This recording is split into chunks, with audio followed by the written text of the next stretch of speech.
Hello বন্ধুরা, good morning. আমি সঙ্গীতা। আমার নতুন আর একটা ব্লগে তোমাদেরকে অনেক অনেক ওয়েলকাম আর ভালোবাসা। কেমন আছো তোমরা সবাই? আশা করছি ভালো আছো আর সুস্থ আছো। আমরাও না বেশ ভালো আছি। আর আজকে দিনটি হচ্ছে শুক্রবার, ঘড়িতে এখন বাজে সকাল 7টা নাগাদ। তোমাদেরকে সাথে নিয়ে আজকে ব্লগটা এখান থেকেই শুরু করছি। আই হোপ ব্লগটা তোমাদের একটু হলেও ভালো লাগবে। আসলে সকালটা ওই শুরু করি ধরো 5:30 নাগাদ, কারণ এখন তো দুষ্টুর স্কুলে পরীক্ষা চলছে, একটু টাইমটা পিছিয়ে গেছে। কিন্তু সব কাজ সেরে উঠতে উঠতে না ওই 7টাই বেজে যায়। আর তারপরে ভিডিওটা অন করি 7টার দিকে, আমি ঠাকুর ঘরে ঢুকে যাই। মানে ওইটা একটা ফিক্সড টাইম বলতে পারো, যে 7টা থেকে 7টা 5-10-এর মধ্যে আমাকে ঠাকুর ঘরে ঢুকতেই হবে।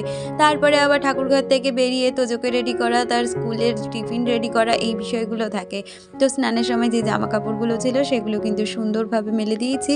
আর এদিকে দেখো সমস্ত ঠাকুরকে আমি কিন্তু আজকেও সোয়েটার পরিয়ে দিয়েছি, কারণ আজকে সকাল থেকেই ভীষণ ঠান্ডা। মানে কয়েকদিন ধরে আমাদের এদিকে কিন্তু ভীষণ ঠান্ডা পড়েছে। আর এখন তো গাছে ফুল ফোটে না, সেই কারণে কিন্তু কেনা ফুল দিয়ে পুজো দিতে হয়। আর আজকে জানো তো একটু এনেছিল হাজব্যান্ড মাখা সন্দেশ, সেটা দিয়ে একটু বল পাকিয়ে দিয়ে দিয়েছি ঠাকুরকে ভোগ হিসাবে। আর এইদিকে এখন আরতিটাকেও সেরে নিচ্ছি। আমাকে অর্পিতা কমেন্ট করেছিল, অর্পিতা লিখেছে, আমিও সব সিজনের নতুন যে ফ্রুট বা খাবার ওঠে আগে ঠাকুরকে দিয়ে তারপরেই আমরা খাই। আমিও কাল মোয়া দিয়ে আর সিন্নি দিয়ে পুজো দিয়েছিলাম। খুব ভালো লাগলো ভিডিওটা, রান্নাগুলো খুব ভালো হয়েছে, ভালো থেকো। হ্যাঁ গো, আমরাও তাই করি। নতুন সিজনে যেই ফলটাই উঠুক না কেন আগে ঠাকুরকে দিই, তারপরেই কিন্তু আমরা সেটা খেতে পারি। যেরকম আগের দিন আমি মোয়া দিয়েছিলাম, এর আগে অরেঞ্জ খাওয়া হয়ে গেছে, সমস্ত কিছুই ফল আপাতত দেওয়া হয়ে গেছে। আবার একটু গুড় উঠলে, মানে যেই নতুন গুড় ওঠে সেই গুড় দিয়ে আবার ঠাকুরকে একটু ভোগ দেব। তো আমরাও এরকম নিয়মটাই পালন করি। আর ওইদিকে ঠাকুর পুজো দিয়ে চা খেয়ে নিয়েছিলাম, হাজব্যান্ড বানিয়ে নিয়েছিল। আর আজকে মানে কালকে রাত্রিবেলা থেকেই তোজো আর হাজব্যান্ড ডিমান্ড করেছে যে আজকে আমাকে তোজোকে স্কুলে দিতে যেতেই হবে। তো সেই কারণে ভাবছি যে চাটা খেয়ে একটু সময় আছে হাতে, তাই ঘরটা গুছিয়ে নিই। অন্তত আমার ঘরটা যদি পরিষ্কার করা থাকে তাহলে একটু কাজ এগিয়ে থাকে। এসে মানে শ্বশুরমশাই যে ঘরটা আছে ওই ঘরটা পরিষ্কার করে নিলেই হয়ে যায়। আর ওদিকে বাথরুমের দরজাটা খোলা ছিল। আসলে তোজো গেছে বাথরুমে, আর ও তো এখনও অত একটা বড় হয়নি, ও দরজা খুলেই যায় বাথরুমে। তাই দরজাটা দিয়ে এইদিকে আমি এখন বিছানাটাকে সুন্দরভাবে গুছিয়ে নিচ্ছি।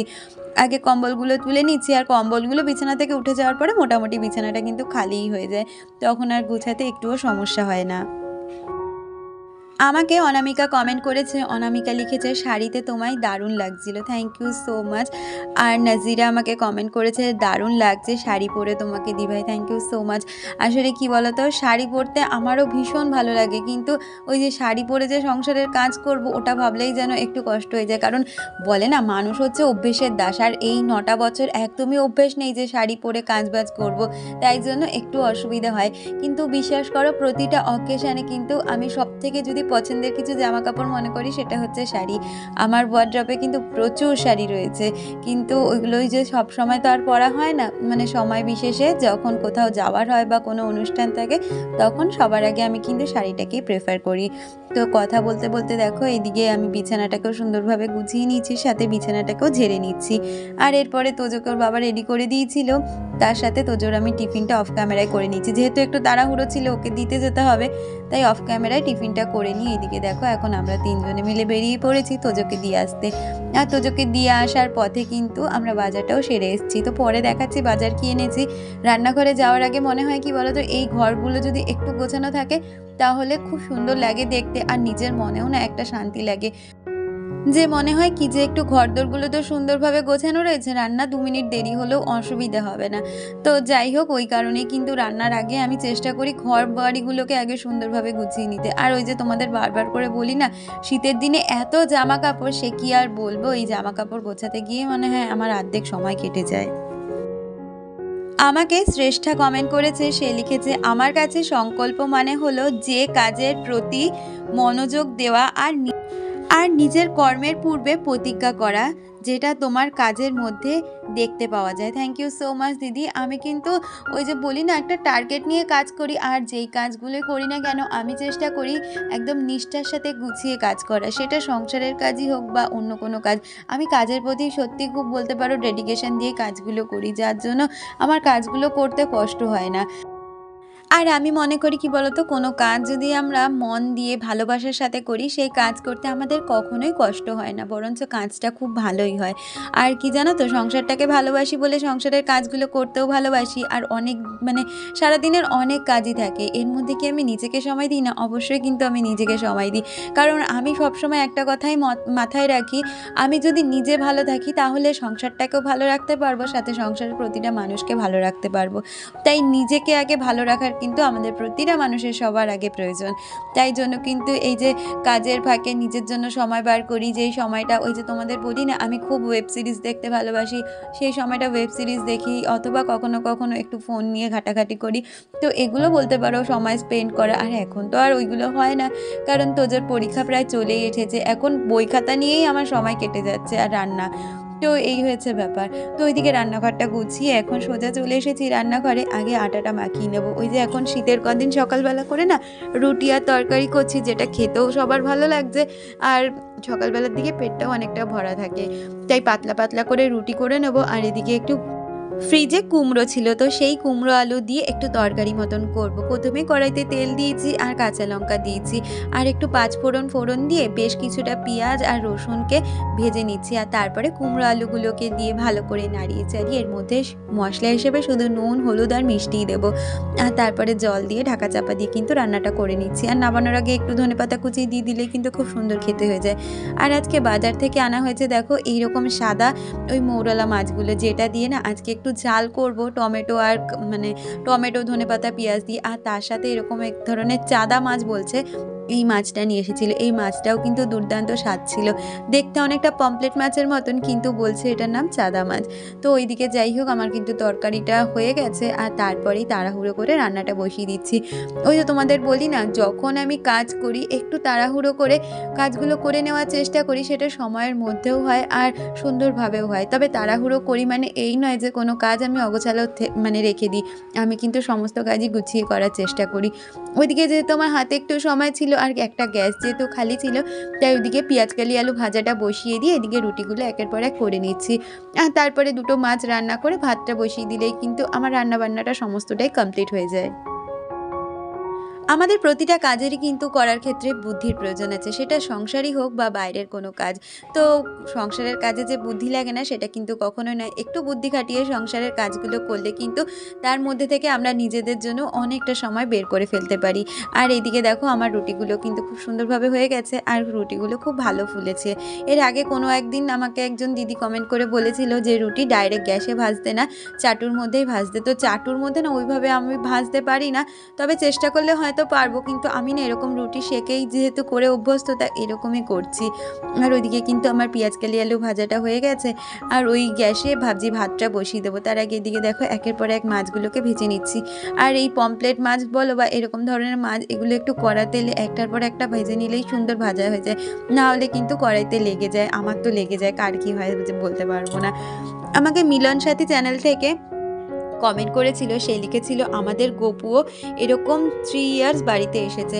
আমার গপু অনেক দিনের গো। আমার বলতে পারো যে একটা গপু ছিল যেটা কিনা আমার শাশুড়ি মায়ের আমল থেকেই ছিল, আর একটা গপু আমি আমার বিয়েতে গিফট পেয়েছিলাম। তো বিয়ে হয়েছে প্রায় 10 বছর হতে যায়, তো আমার দ্বিতীয় গপুটা 10 বছরের। আর বাকি দুটো গপু ওইটা কিন্তু আমার মায়ের, মা মারা যাওয়ার পরে দুষ্টুর সাথে সাথে গপু সোনাদেরও দায়িত্ব নিয়ে নিয়েছি। আর একজন যে বড় অতিথি এসছে, সে কিন্তু আমার বাড়িতে বেড়াতে এসছে। আমার কিন্তু 1-2 বছরের গোপুসোনার সেবা নয়, আমার প্রায় 10-12 বছর, মানে 10 বছর তো আমি দিচ্ছি, তার আগে থেকে আমার মা, শাশুড়ি মা এরা গোপু সেবা দিয়েছে। তো যাই হোক, কথা বলতে বলতে ওইদিকে মাছটা কিন্তু আজকে সর্ষে বাটা ধনে পাতা দিয়ে করেছি। আর এদিকে এই মানে মৌরলা মাছগুলো কিন্তু আমি করে নিচ্ছি একটু টমেটো, পেঁয়াজ আর কাঁচা লঙ্কা দিয়ে, আর নামানোর আগে ধনে পাতা দেবো। তো প্রথমেই কড়াইতে তেল দিয়েছি আর কালো জিরে ফোড়ন দিয়ে কাঁচা লঙ্কা দিয়ে দিয়েছি। তারপরে বেশ কিছুটা পেঁয়াজ ভেজে নিয়েছি, আর তারপর টমেটো ভালো করে ভাজা হয়ে গেলে এখানে মশলা হিসাবে নুন, হলুদ, জিরের গুঁড়ো, ধনের গুঁড়ো দিয়ে ভালো করে মশলাটা কষিয়ে মাছগুলো দিয়ে কষিয়ে নিচ্ছি। আর তারপরে সামান্য পরিমাণে জল দেব। জলটা দিয়ে মাছটা ঢাকাটা চাপা দিয়ে রান্নাটা করে নেব। আর যখন হয়ে যাবে সামান্য একটুখানি চিনি দেবো, কারণ যেহেতু টমেটোর কিন্তু একটু টক ভাব থাকে, চিনিটা কিন্তু সেটা ব্যালেন্স করে। আর তারপরে ধনেপাতা দিয়ে এটা কিন্তু নামিয়ে নেব। কি বলো তো, শীতের দিনে এরকম টমেটো, ধনেপাতা আর পেঁয়াজ দিয়ে ঝাল খেতে মাছের খুব ভালো লাগে। আমার তো ভীষণ পছন্দের একটা খাবার বলতে পারো। তাই জন্য আজকে এই মাছটা এইভাবে করলাম। আমার হাজব্যান্ড এনেছিল কাঁচা তেঁতুল টক খাওয়ার জন্য। আমি বললাম টকের আগে একদিন খাওয়া হয়েছে, আজকে একটু ঝাল মতন করি। তো দেখো আমার কিন্তু রান্নাবান্না সমস্তটা শেষ হয়ে গেছে। এখন রান্নাঘরটাকে সুন্দরভাবে পরিষ্কার করে নিচ্ছি। আমাকে ঝিলি কমেন্ট করেছে, ঝিলি লিখেছে, দি ভাই শাড়ি পরে তোমাকে খুব সুন্দর লাগছে। আমারও শাড়ি পরতে খুব ভালো লাগে, কিন্তু শাড়ি পরে আমি ঠিক করে কাজ করতে পারি না, অভ্যেস নেই তো, তাই খুব প্রবলেম হয়। রান্নাগুলো ভালো হয়েছে, দারুণ হয়েছে, থ্যাংক ইউ সো মাচ। আমারও খুব অসুবিধে হয়েছে গো কালকে, মানে পরশুদিন শাড়ি পরে কাজ করতে, কিন্তু কি আর করা যাবে, মাঝে মধ্যে আমাদেরও একটু ইচ্ছে হয় যে শাড়ি পরি। অথবা যেহেতু বৃহস্পতিবার একটা লক্ষ্মীবারের নিয়ম আছে বাড়ির, যেহেতু লক্ষ্মী, তাই সমস্ত গুছিয়ে গাছিয়ে করতে ইচ্ছা করে। তোমারও বাচ্চা বড় হোক, দেখবে তোমারও মাঝে মধ্যে ইচ্ছা হবে, আর ইচ্ছে হলেই পড়ে ফেলবে। কষ্ট তো আমাদের সব কিছুতেই হয়, কিন্তু অ্যাডজাস্ট করা নিয়ে কথা। তো যাই হোক, কথা বলতে বলতে দেখো এদিকে রান্নাঘরটাকে সুন্দরভাবে পরিষ্কার করে নিয়েছি। আর ওইদিকে যে গ্যাসের ঝিকটিকগুলো ছিল ওগুলো একটু মেজে নেব। আর জানো তো, আজকে ওই কাজের ফাঁকে একটু গামছা আর হাজব্যান্ডের একটা গেঞ্জি প্যান্ট এগুলো একটু গরম জলে ভিজিয়েছিলাম। শীতকালে একটু গরম জলে মানে কাচা ধোয়া করলে না বেশ নোংরাগুলো ছাড়ে। আর শীতকালে জামা কাপড় কিন্তু ভীষণ নোংরা হয়, যেহেতু আমাদের গায়ে প্রচুর পরিমাণে তেল ঠেল মাখা হয়, সেই তেল চিটচিটে নোংরাটা কিন্তু থেকেই যায়, বিশেষ করে গামছাতে তো আছেই। তো আজকে ওই গামছা ভিজিয়েছিলাম আর কয়েকটা জিনিস ভিজিয়েছিলাম, ভাবছি রান্নাঘরটা পরিষ্কার করে নিয়ে তারপরে ওগুলো কাঁচা ধোয়াগুলো করে মেলে দেবো। আবার তোজোকে আনতে যেতে হবে, তো এই বিষয়গুলো রয়েছে, আমাকে তো সমস্ত কিছু একটা টাইমের মধ্যেই শেষ করতে হয়। যদিও বা আজকে হাজব্যান্ড বাড়িতে ছিল, ও আজকে বেরোবে সেকেন্ড হাফে, তাই তোজোকে আনতে যাওয়ার আমার খুব একটা তাড়াহুড়ো নেই, ওর সাথে চলে যাব। ওর সাথে বেরোলে ওই 12:30 নাগাদ যদি বেরোই, তাহলে আমরা কিন্তু ভালোভাবে তোজোকে নিয়ে আসতে পারি। আর আমাকে যদি একা যেতে হয় তখন আমাকে একটু হেঁটে টোটো নিতে হয়, তার জন্য আমাকে ওই 12:15 নাগাদ বেরোতে হয়। তো যাই হোক, দেখো এদিকে জামা কাপড়গুলো যেমনটা বললাম কেচে ধুয়ে দিয়েছি, এবার এগুলো মেলে নিয়েছি। আর বেশ কিছু জামা কাপড় যেগুলো সকালে মেলে দিয়েছিলাম সেগুলো শুকিয়ে গেছে, আর এখন সেগুলো তুলে রেখে দিয়ে তারপরে কিন্তু যাব তোজোকে আনতে। আর দেখো তারপরে তোজোকে নিয়ে এসে আমরা লাঞ্চেও বসে পড়েছিলাম। আজকের লাঞ্চে ছিল কিন্তু সর্ষে দিয়ে মাছের ঝাল, তার সাথে আর একটা মাছের ঝাল ছিল, পেঁয়াজকালি আলু ভাজা, ধনেপাতা বাটা আর চাটনি। তাহলে বন্ধুরা আজকের ভিডিওটা এই পর্যন্ত রাখছি, দেখা হচ্ছে পরবর্তী ভিডিওর সাথে। ততক্ষণ তোমরা